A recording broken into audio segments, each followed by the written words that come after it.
So in the last video that I did, I actually did a screen replacement for this little guy right here, which is an original PSP 1000, and after ordering like a $20 replacement screen from Amazon, I was able to bring it back to basically good as new. And that's kind of what I wanted to talk about today, are reasons that I think that the PSP is still a wonderful system, and one that's definitely worth collecting for and exploring and ultimately enjoying in the modern age, despite the fact that it is getting a little bit long in the tooth. So without further delay, I'm just going to dive right in and talk about some of the reasons that I really love this system and will continue to collect for it for a very long time, I'm sure. And the first is that it truly is a wonderfully portable system.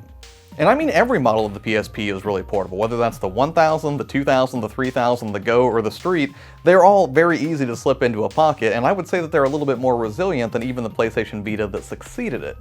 True, it only has the one analog stick, but because that analog stick isn't very high profile like the Vita is by comparison, then it doesn't really get caught up in your pocket if you just want to grab it and go. Not to mention, while it's not quite as comfortable as the Vita is to hold, it's still a really ergonomic and comfortable system. And I might think I actually prefer it to the analog pocket, despite the fact that yes, I really love that system and that's well documented on this channel at this point. And comfort and ease of portability aside, I still think the compactness to power ratio for the PSP is still really solid. Yeah, the 1000 is a little bit bulkier and heavier than the models that came after it, but by and large, you still get a ton of power out of these little guys. Of course, you don't only need to aim that power in the direction of native PSP games, because one of the other things that I really like about the PSP and why I think it's still relevant today and something that's worthy of being in your collection is the fact that it is a pretty infinitely moddable system from a software perspective. Seriously, modding a PSP with custom firmware is as easy as copying over a few files and launching an application, and then you're pretty much done.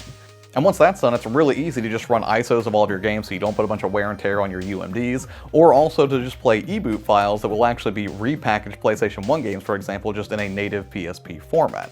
Of course, if you want to extend your play beyond the PSP library, it's also really easy to load a whole range of emulators on this thing, so if you want to take all of your Game Boy, Game Boy Color, Game Boy Advance, PlayStation games and beyond, I mean there's a ton of different systems that play fine on the PSP, you can definitely do that with about as much ease as you did to put the custom firmware on the system itself. And while it's true that I prefer the analog pocket with actual cartridges for most of the things from the Nintendo's Game Boy, Game Boy Advance, and Game Boy Color libraries, there's still something to be said about the fact that you can drop all of those directly onto a PSP and have a range of systems with you just ready to go at any moment. And stepping away from software and back to hardware for a moment with that video I did showing the screen replacement on that PSP 1000, is that the parts for this system are still pretty readily available and they're not overly expensive either. So if you want to do repairs on it just to make sure it stays in tip-top shape, you can do that, or if you want to get more adventurous with your efforts and explore things like hardware modding, like some people have done like a windowed UMD drive on the back, or done other things to just modify like the shell of the PSP or something, you can definitely do that. And the PSP is still easy enough to find that if you absolutely screw something up, it shouldn't be the hardest thing in the world to find a replacement if you need to.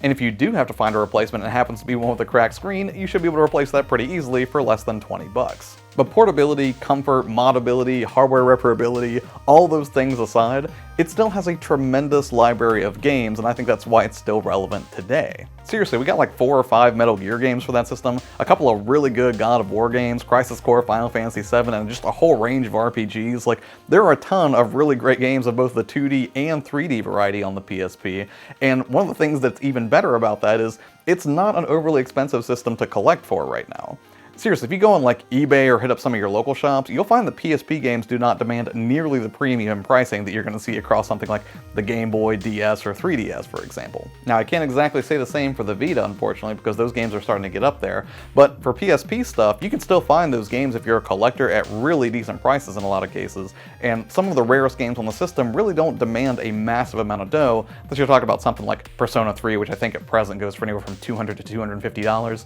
and yes, I'm absolutely kicking myself for parting with that so many years ago, but I'm sure I'll find it eventually at a decent price.